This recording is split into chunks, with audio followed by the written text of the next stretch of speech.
एक घने जंगल में एक छोटी चूही रहती थी। वह दिन भर खुश होकर खेलती थी। एक दिन खेलते खेलते वह एक सोते हुए शेर के पास पहुंच गई। शेर का शरीर बड़ा और सुनहरे रंग का था। उसकी मोटी अयाल उसकी गर्दन और कंधों पर फैली हुई थी। चूही ने शेर की पूंछ पर चढ़ने की कोशिश की। चूही का छोटा, हल्का भूरा शरीर और पतली, बिना बालों की पूंछ दिख रही थी।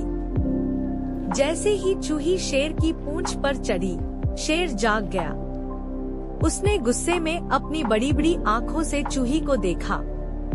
उसका ताकतवर शरीर और बड़े पंजे दिख रहे थे। शेर ने दहाड़ते हुए कहा, तुमने मेरी पूंछ पर चढ़ने की हिम्मत कैसे की?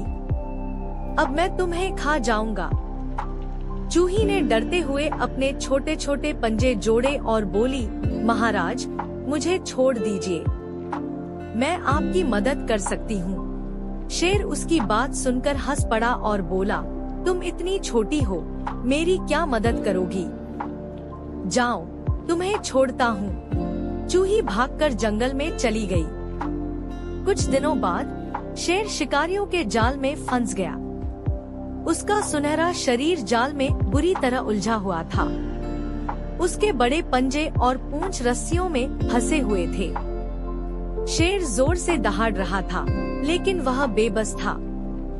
तभी वह चूही वहां आई। उसने शेर को देखा और उसके पास गई। चूही ने अपने तेज दांतों से जाल को काटना शुरू कर दिया।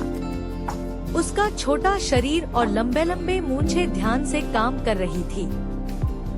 थोड़ी ही देर में उसने जाल काट दिया और शेर को आजाद कर दिया।